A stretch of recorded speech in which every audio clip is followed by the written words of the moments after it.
Hey folks, welcome back for another Kemper video.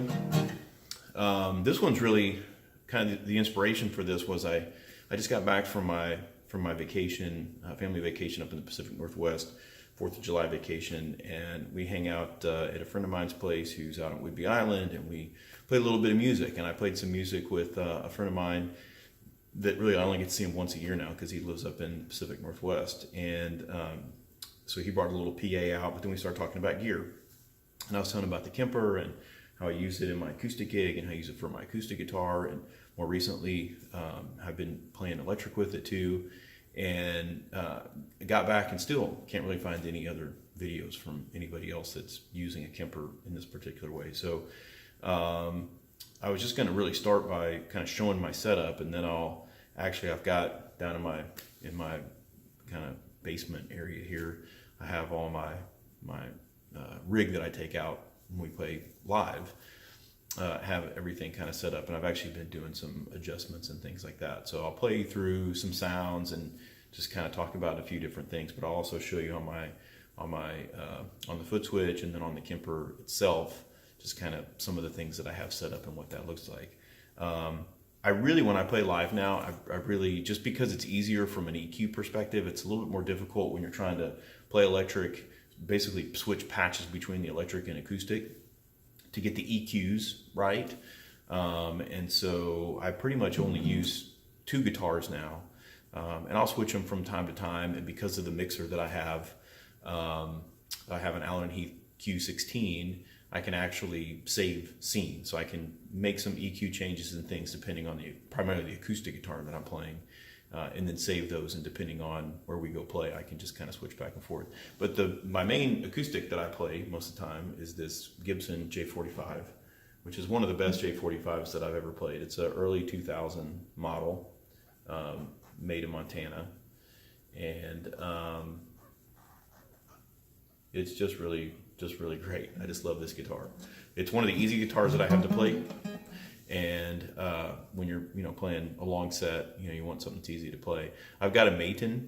It's in my other Kemper acoustic video. You might see me playing the Maton Tommy Emmanuel, which I love as well. But for some reason, I just kind of go back and forth. I have quite a few. Very lucky to have quite a few nice acoustic guitars. One of the other ones that I play from time to time is a Martin. It's a triple out 28 Eric Clapton model. And I love playing that guitar as well too. It's a little, the guy who put the pickup in it for me put the pickup control right underneath here. So I can't get a feedback buster in there. And so I probably could if I just dug the rubber out of one of these or something to make it fit. But in a live situation like that, I really need this thing. And so it's just easy for me to grab this guitar and move along. And the other guitar that I play when we go out and play live is this guitar, which is my, also, I think this is a 2001, if I remember right, ES335. And it's a great guitar. And both my guitars, I play it a 2.5 step down. I kind of like the way that the guitar sounds, especially acoustic guitar, just tuned down a half step. But it also helps vocally, obviously, on a few things, just to be able to play in natural keys, play in E minor or something, but you're actually playing a half step down. So that's kind of, from a guitar perspective, these are the two guitars. When you hear some of the sounds, when I turn the camera around, you hear some of the sounds. These are the guitars that you'll hear. And so the next thing that I'll do, I'll just actually show you the foot switch. I'll show you the patches that I use. I'll show you, that stuff, and then show you some, maybe I'll get a different camera that has some better audio, because I'm just using my phone right now, but I'll try to get a different camera. I've got a Zoom, I think it's called like a Q2N or something like that, that's got two microphones on it that's going to capture the sound a little bit better, maybe capture the stereo a little bit better, so I'll use that. But let me show you what I'm set up on the Kemper and what I'm set up on the foot switch for. All right, so I'll give you the skinny here real quick on the patches that I'm using and how I kind of have my foot switch or my rig set up essentially. You can say I have 5 patches. The first one is an acoustic patch. The other 4 are different electric patches. The acoustic patch is really simple. It's only the EQ. I'm not using any amp simulation, any cabinet simulation. I've found that if you have a good guitar with good electronics in it, you don't want any of the cabinet or amp simulations. It just doesn't sound right to me. I've tried some Trace Elliott ones. I've tried some Fishman ones. It just doesn't sound good. If you're going for some kind of an effect with your acoustic, maybe that's a good choice. Or if you want your electric to sound like an acoustic and you don't want to switch back and forth between guitars, then maybe that might be a good choice as well. But for me, I found with my acoustic guitars, I just plug it in. I use EQ. You can, adjust to taste.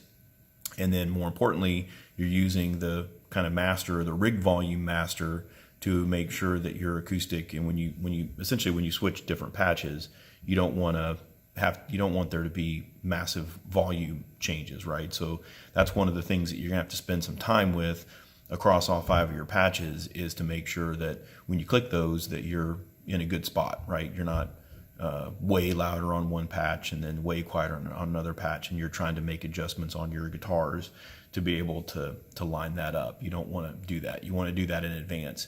So for me, my J45 has no active electronics. There's no volume control.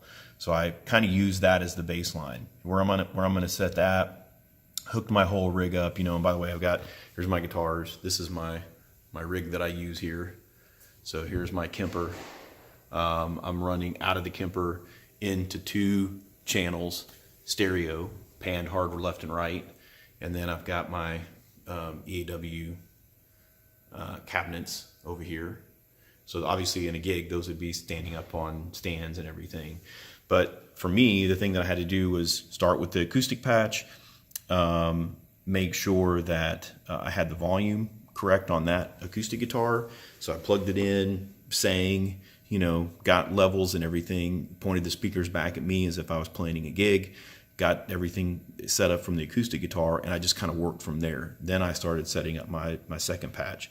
So my second patch is a Good Cell amp, and I actually own a Good Cell amp, and I love that amp. It's a very kind of a Vox sort of AC30 style amp. The one that I have is a 212. This is just a 112 cabinet, but it's a great sounding rig. It's got a good clean sound to it, and then you can dial the gain in a little bit, and it responds pretty well. Whoever did the profile for that did it in such a way that you can add a little bit of gain and it sounds good. The other patch is a Fleetwood Mac song that I do called Dreams with my wife.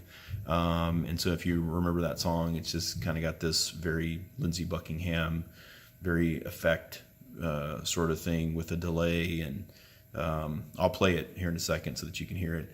The other one here is a patch that I use for the song Purple Rain when we play that. And I actually was searching in Rig Manager for a Princeton, and I just put in the word Prince, and then this rig came up, and I previewed it, and I was like, oh, that's really cool. So it's got all the flangers, and it's just using the default cabinet. I'm not even sure what amp it's using. I haven't even really played around with it. The Fleetwood Mac one actually is from the Michael Britt pack. I think it's actually it comes in with the free pack that you can download, but it's his divided by 13. It's called Michael Britt Solo is the name of that one. And then I'm basically just using his same effects. He actually built a delay into the rig, and so I'm just kind of using exactly what he uses there. Anyway, the Prince one is really cool, so I used that just on that one. And the last one's probably my favorite rig. It's the Little Walter 22. It's the Michael Britt, and I'm not sure if that one comes in the free pack or not, but that's a great little rig. It's the Little Walter 22, and I use that accordingly, right? So that's basically it. This is not rocket science, folks.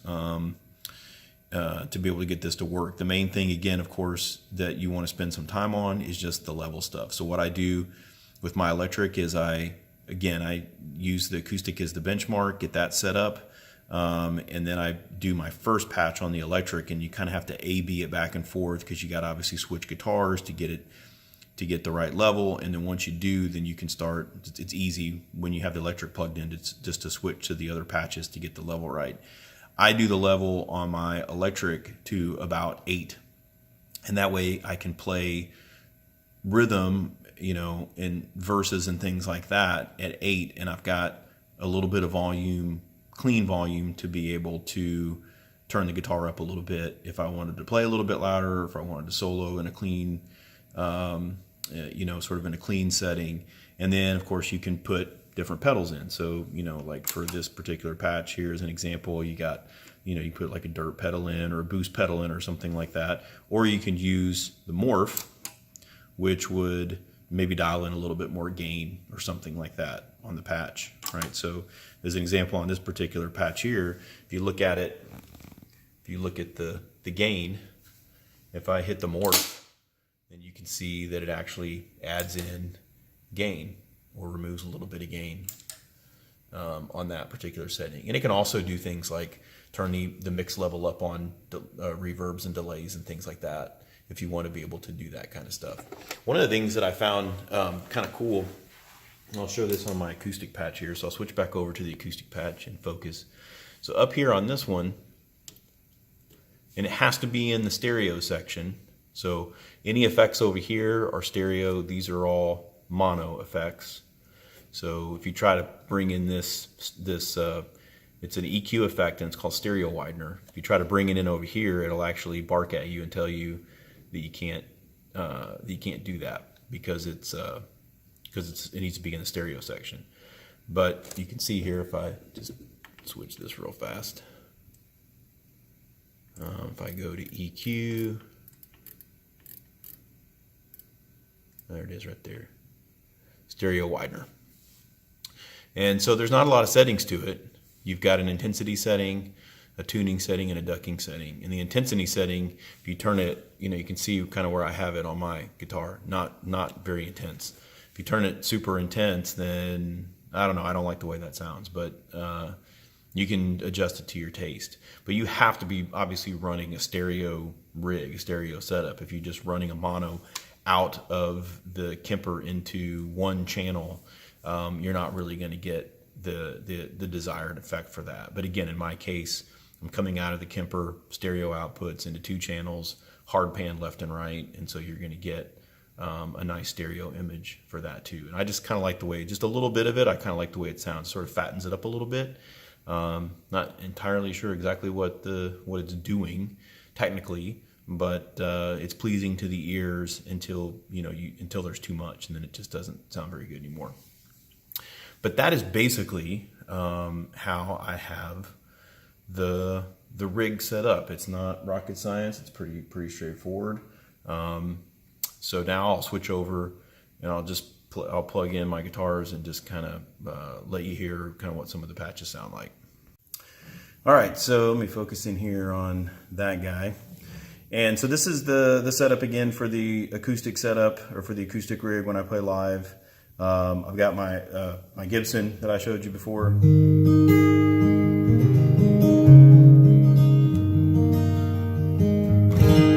I got it plugged in, and just a little hall reverb, kind of by default. And again, you can use these morph keys here to do things like increase the mix of the reverb. So, or if you have one of the delay effects and you want for it to be really pronounced in the intro, and then during the verse you want to back it off again, you can start with the morph here, and then as you go to the verse you can click this, and then the mix level for the reverb or for the delay will come back down again. And I do that on one of the patches here that I'll show you here in a second. But basically it's a pretty straightforward.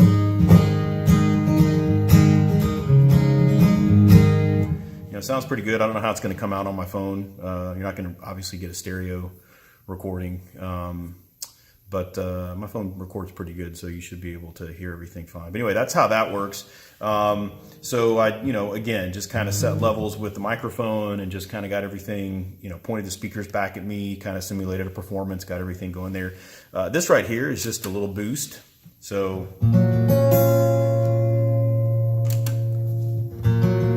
probably won't be able to hear it. I think it's about 2 or 3 dB boost, not much. But I use that if I was going to finger pick something, or if I wanted to play a solo with just a regular acoustic tone, then I could do that. I think this right here is actually just one of the delays. So yeah, this is one. So as an example, I play Chris Stapleton tune with my wife called "Without Your Love," and I use this kind of in the intro, so you can emphasize it with the.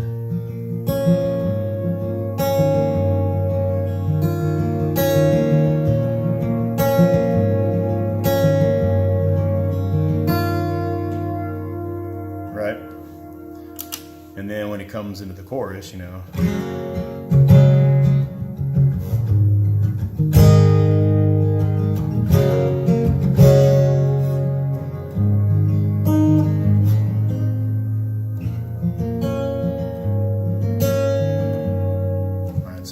Anyway, that's kind of what that does. And then, oops, sorry, I keep bonking my little thing here. And then I've got another one here. I think it's just a delay. Real faint, just kind of a tape delay. I don't really ever use delay very much, and of course it's synced up with the tap button over here, so make it real long. Actually, maybe it's not. It's a good question here. Oh, it's not actually. Saved it, so now it is. All right, so that's how that works.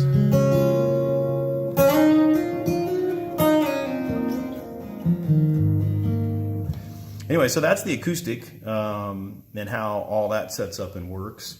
So I hit the tuner here so I can take that out. And then I'll replace it with the 335. And kind of just walk through some of the setup here. So if I take this off, there's a 335 on the neck pickup on the acoustic. You notice the levels. You can't fix the level that way. You have to actually play the acoustic. And again, when I'm playing live, I'm going to have the acoustic. I'm going to have the electric somewhere around 7 or 8. So that I have a little bit of room to move this. And then the next patch is this Fleetwood Mac patch.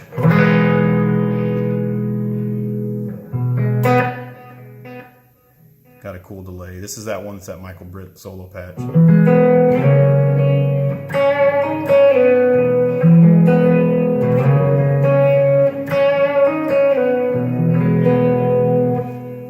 That's how that one works. And then again, there's a boost here. So if I wanted to play, you know, like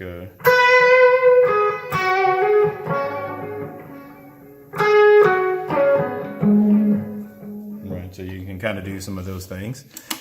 The next patch is that Prince. So you can do like.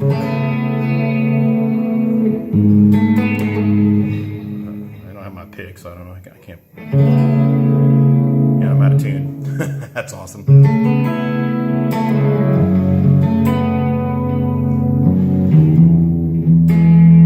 It's way out of tune. Anyway, there's that one, and then this last one is that little Walter patch.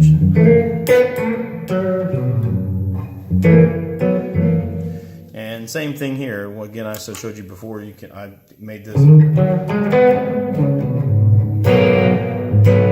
little bit more gain with the morph.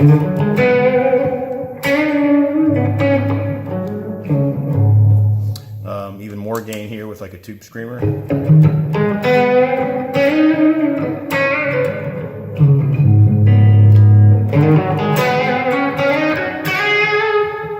Right. And then I've got that thing on. This was a compressor, I think.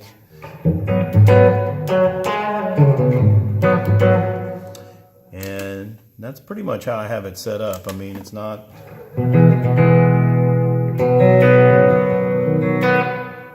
kind of a hall reverb there with a little bit more. Get some gain.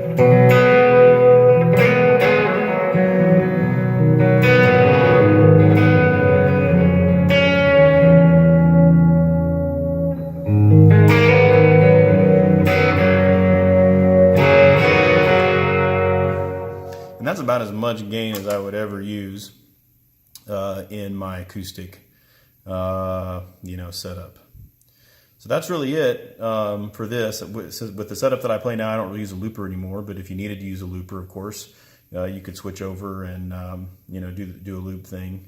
But I just don't really ever find myself doing that anymore. I changed this from the good cell to one of the two rocks. I think it was one of the Michael Britt two rocks, and I think it's the Studio Pro 50. Or I think it's the 50. I actually have a two rock. It's the Studio Pro 35, and I love that amp. And I just kind of like.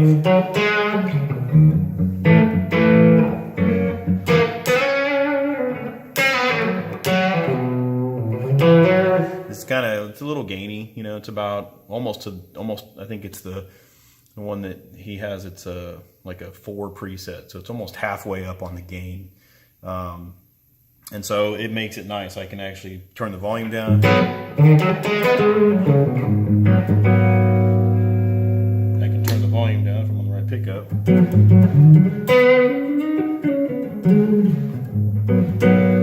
It cleans up real nice, and then it